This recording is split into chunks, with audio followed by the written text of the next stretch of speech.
Hello and welcome to Global Lens. Over the next 30 minutes, we put the spotlight on all the top stories from around the world. I'm Parikshit Luthra. These are the big stories we are tracking. India and US complete negotiations on a mini trade deal and a final decision is imminent. US President Trump promises tariff letters to nations starting today. White House delays the deadline for additional tariffs from the 9th of July to the 1st of August.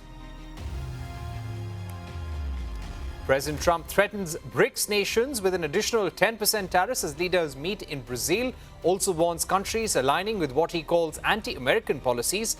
BRICS issue a joint statement against trade restrictions without naming the US. President Trump says Elon Musk has gone off the rails and calls him a train wreck. This after Musk's decision to start and bankroll a new political party as a third alternative in the US.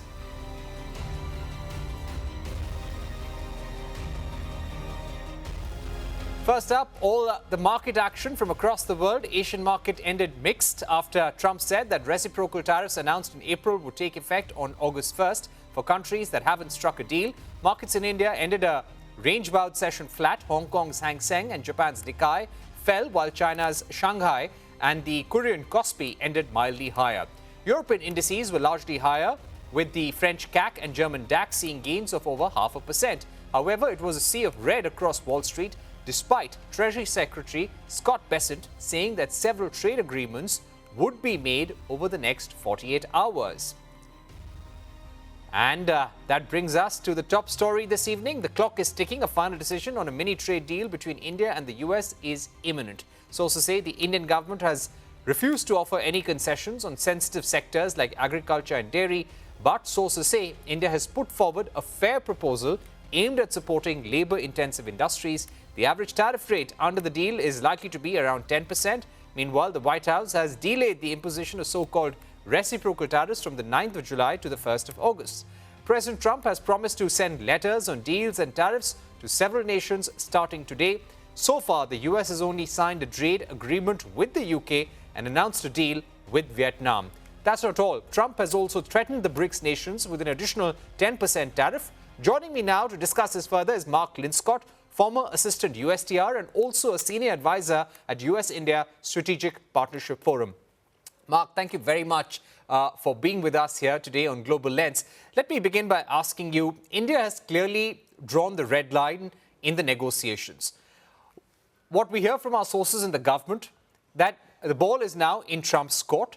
We have said that we cannot make concessions on wheat, rice, maize, dairy, and we want access for our labor-intensive sectors. Keeping this in mind, do you feel that the Trump administration will accept India's proposal? Well, the ultimate decider, the ultimate decision maker is President Trump himself. And that's always a bit of a wild card. We did have the situation back in 2020 with the first Trump administration, in which it appeared that a mini trade deal was imminent, and in fact, it didn't happen. And apparently, the president didn't think it was big enough at that time. However, I think that the groundwork has been laid for this. There have been very intensive negotiations. Both sides have given. Both sides can receive. There can be benefits for both sides, and I'm quite hopeful that there will be a deal announced at any moment. I mean, there's quite a bit of buzz this morning, so I remain bullish that we will see a deal in the next day or so, if not the next minutes or hours. Right. What do you think will be the contours of this deal? There have been very hectic negotiations. Both sides want to show a victory. What is it that US will get from such an agreement with India, which is only a mini trade deal or an interim deal for now? It certainly would be an interim deal, and I think it would start off as an agreement in principle. So a statement issued by both countries, one that would not lay out all of the details. For example, would probably not include detailed tariff schedules for both countries, but to be followed by the work of the negotiating teams from both sides to conclude that legally binding agreement in coming weeks, let's say. I think this agreement in principle, however, would be very substantial. Wins on both sides. It could include uh, tariff cuts for both countries. And when I say tariff cuts, I mean from the reciprocal tariffs that President Trump announced on April 2nd.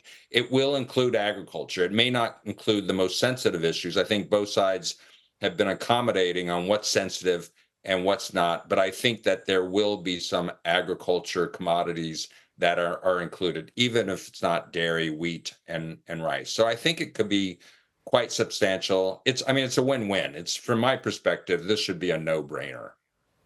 Right. What I would also like to ask you is about the threat that Donald Trump made to BRICS nations. He said that countries which are aligned with the anti-American policies of BRICS, they may get an additional 10% tariff or a BRICS tax. That has caused a bit of worry here in India. Do you expect Donald Trump to impose that tariff, even though our sources in the government say there has been no discussion on a BRICS currency? Russia had made that point some years ago, but there has been no work on it. And only thing the thing that is being discussed is trade settlement in local currencies. Yeah, in fact, we are all still absorbing this latest twist. And there are always twists in trade policies and trade negotiations with the Trump administration. I certainly hope it's more of a rhetorical statement on part of the president and is not an immediate threat. I mean, the BRICS really are not doing anything substantial on trade, as you note. I've always been a skeptic on the ability of the BRICS nations to come together and do anything concrete on trade. And what apparently was issued in the statement was not specific to the United States. It shouldn't be seen as a threat to the United States at this point in time. I think what could be more uncertain is what happens with respect to the so-called 232s, these national security actions that the United States has taken on tariffs, those that are in place on autos and steel and aluminum, those that are pending with respect to pharmaceuticals and semiconductors and downstream products and a number of other areas. Those, I think, are the ones to watch the most closely and could create some uncertainty for any agreement that is announced now. Right. And do you expect these 232 tariffs, which are there on grounds of national security, on steel, on auto components as well, that will remain? It's really hard to say. The UK, the United Kingdom, got a partial reprieve from the 232s on autos and on steel and aluminum. It's a huge hiccup in the negotiations with Japan. I mean, at this point in time, it does not appear that there will be a Japan trade deal on the reciprocal tariffs, and that seems largely because the Trump administration is not ready to offer any concessions, and specifically on autos, which is an urgent issue for Japan. So it's really hard to predict at this point in time. I like to think that there could be some understandings related to the 232s, but I don't think anybody's got a real clear picture of that at this point in time. Right.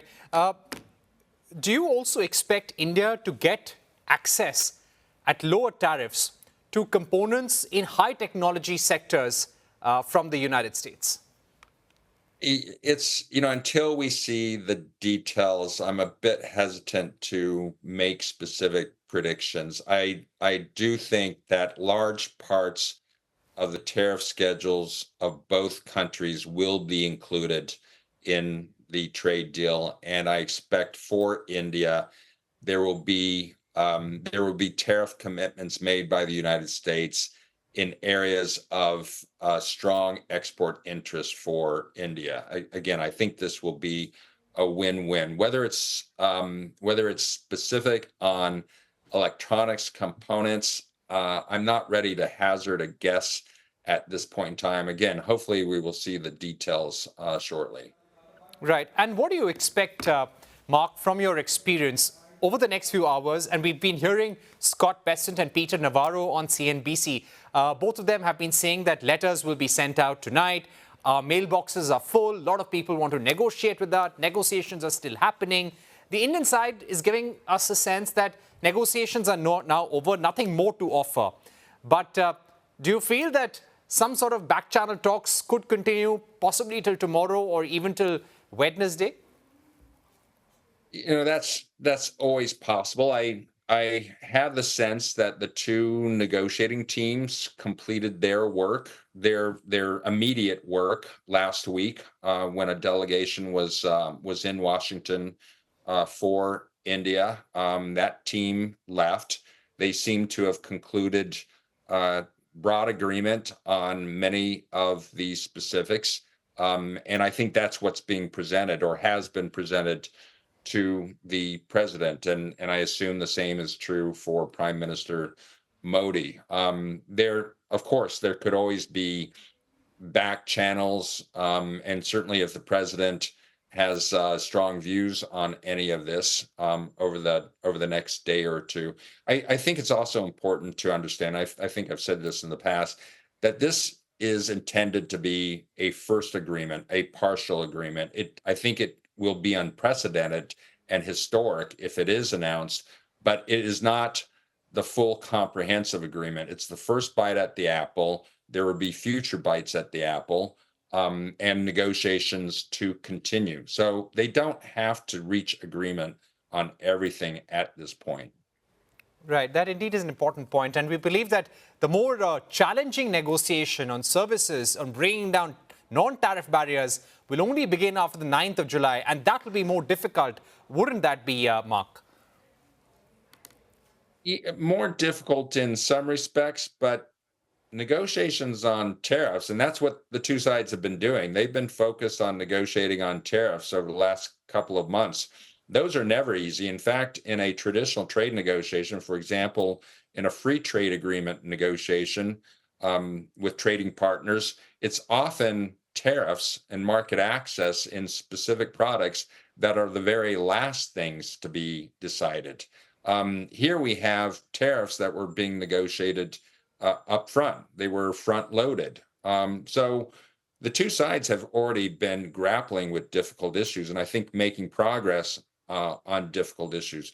Yes, there will be other difficult issues to follow. For example, intellectual property rights. That's always a challenging area. That's clearly on the agenda for the next phases of the negotiation. But I think that the two sides are showing that they can belly up to the table and achieve some real results, even at this early stage.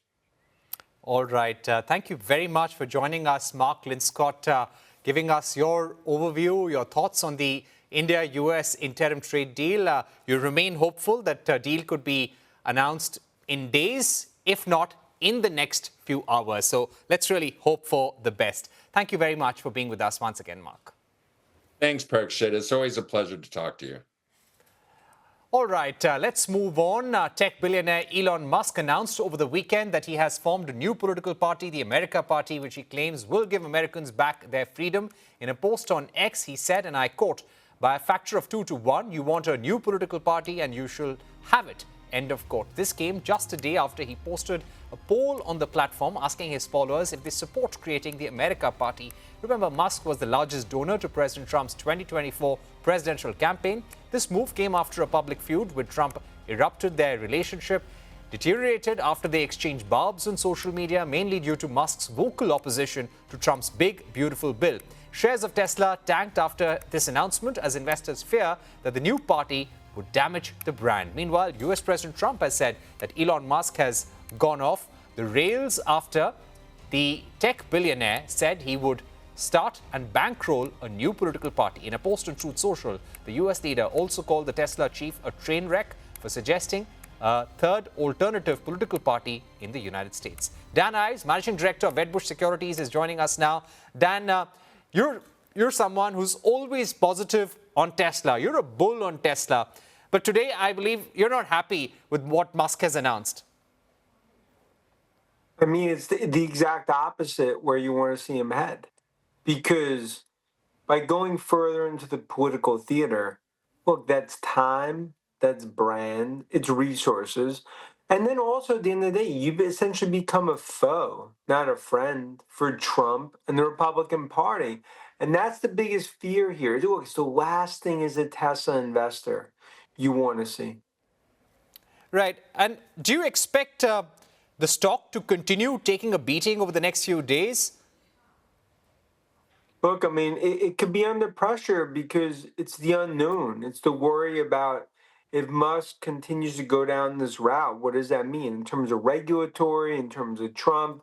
Does he actually have some sort of meetup or, almost like a little summit with Trump? I mean, that's also possible. Because look, Trump and the Republicans, they want Musk in their camp.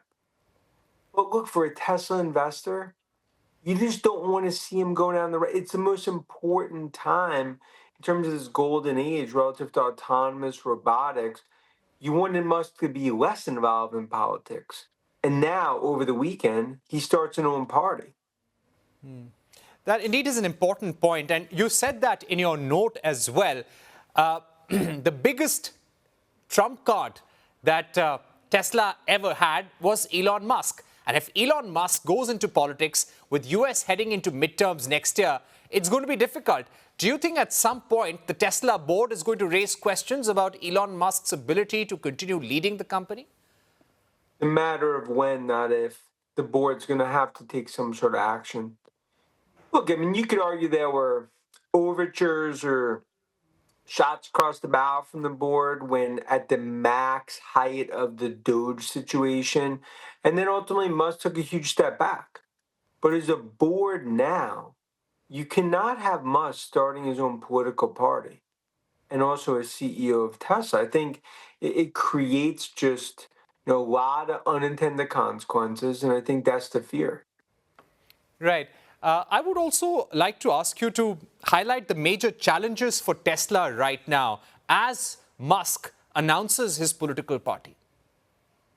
Look, I think some of the challenges are clear in terms of just some of the uphill battles they're facing in terms of deliveries, right? In terms of US, China, and Europe. There have been some progress there, but that's still a challenge. But I think the biggest thing just continues to be the opportunity, but also the challenge when it comes to autonomous. You need to launch this in 2025 cities next year. You cannot have in the Oval Office someone putting blockades there. And I think that is the biggest opportunity. I think it's worth $1 trillion to the valuation of the name over the long term. But now it's also actually one of the challenges. Right. Dan, I'd also like to ask you a question about the trade deals that are being discussed. In a couple of hours, we will hear of some announcements. Do you expect an India-US trade deal with lower tariffs for Tesla to be a positive for the company? The reason why I'm asking is that there is an imminent launch of Tesla in India later this month, possibly around the 15th of July. Their showroom in the financial capital of India in Mumbai is almost ready. Do you think a trade deal with India could be positive for Musk and Tesla? Look, a trade deal for India is positive for Musk and Tesla and also for Apple. It's the reason that India has become such a focus now, especially given what we're seeing China and some of the variables, some of the other tariffs. It is very important, in my opinion. It could be a further catalyst. Right. You believe it could be a further catalyst. But thank you so much for joining us on the program and giving us your view on how the Tesla stock is under pressure because of Elon Musk's announcement. And that definitely will take away a lot of his time, and rightly so, for people like you to raise questions. Thanks once again for being with us. Thanks. Time for a short break, but don't go anywhere. President Trump threatens BRICS nations with an additional 10% tariffs as leaders meet in Brazil.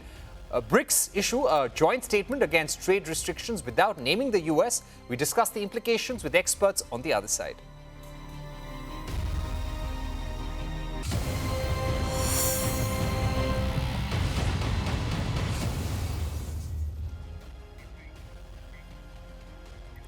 Welcome back to Global Lens. Prime Minister Narendra Modi attended the 17th BRICS Summit in Brazil, Rio de Janeiro. This as US President Donald Trump warned about a levy of 10% tariffs for countries aligning themselves with anti-American policies of BRICS. In a joint statement overnight, the BRICS bloc termed the rise of unilateral tariff and non-tariff measures as a serious concern. However, the group refrained from naming US President Donald Trump. Chinese President Xi Jinping and Russian President Vladimir Putin did not attend the two-day summit in person. To understand the significance of BRICS nations amid the geopolitical uncertainty and the significance of India-Brazil ties on the sidelines of BRICS summit, we're joined by Gustavo Ribeiro, Head Market Intelligence Department at Apex-Brasil, and Frederico Lamego of Brazilian National Confederation of Industry. Frederico, how can India and Brazil deepen trade and business ties, and which deals have both nations zeroed in on? Well, that's a very good question.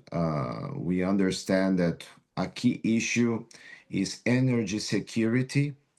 As you know, Brazil is a big producer of ethanol, and now there is a lot of talk regarding what kinds of new energy should we push in order to enhance our collaboration in this energy transition equation. So I believe that energy security is one of the key topics that we should discuss and should enhance our cooperation. As you know, the key issue is how can we identify key complementarities between our two countries. There is a lot of interest from companies from the Brazilian side to explore the Indian market.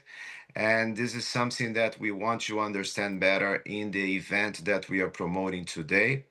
Also, I would say that critical minerals and the mining of agenda is also a key issue when also related to the energy transition equation. So these are two topics that I would put on the equation. There are other specific sector that I could mention, such as the aeronautics. As you know, Brazilian aerospace and aircraft companies negotiating big deals in India. And above all, we want to explore the Southeastern market, Southeast Asian market, in order to understand how can Brazil can rethink its international relations on a broader perspective in this new geopolitical context. Right. And Gustavo, if we were to ask you about trading between BRICS nations, what will this BRICS summit lead to in terms of closer supply chain and trading partnerships in a volatile geopolitical environment where there are a lot of trade wars going on, especially between US and China? Well, thanks for the question as well. Well, it's really important when we are talking about the BRICS relation. From the founding members, when we talk about Brazil, Russia, India, China, and South Africa, and now in the extended version of the BRICS, we are talking about countries which, when they come together, they are very representative in terms of GDP. They are very representative in terms of population. We are talking almost of 40% of the world population when we are talking about the BRICS. So there is much room for increasing trade. When we are talking about Brazil and India, for example, there are too much room to increase trade and investment, as my colleague was saying. For instance, India in relation to Brazil is only the 13th destination, and Brazil in terms of a destination to India exports, it's just the 18th destination. So when we are talking about enhancing the trade between the BRICS country, we see the expectations are really high right now, especially when we consider that U.S. is also a very important trade partner of these countries when we have all this geopolitical moment at this point. Right. That indeed is very important, Gustavo. And that brings me to my next question. Donald Trump's threat. Frederico, we have seen how Donald Trump has said there will be an additional 10% tariff on countries which are aligned with the anti-American policies of BRICS. How do you see this threat? Well, first of all, Brazil is a friendly nation. We have good relations with all countries. From the Brazilian industry perspective, we have a lot of concern relating to this new tariff threats that have been happening ever since. During May, we have organized a big missions of Brazilian companies to the U.S. We met with many representatives from the new American government in order to understand their mindset, but also ways to push for some kind of new alliance of collaboration. Because from the Brazilian perspective, more than 50% of our exports to the US are of manufactured goods. So the American market for us, it's very important. So any kind of tariffs, it's impacting already the supply chain demands from other countries, even in terms of collateral damages. We are seeing here in Brazil, for example, a reduction of demands from specific sectors that were demanded by China because China had already been facing tariffs from the side of the US. So these are kinds of great concerns from our perspective. From our perspective, we should try to create a positive agenda, even with the US, and try to navigate other possibilities. That's all on this edition of Global Lens. Thank you for watching. Goodbye.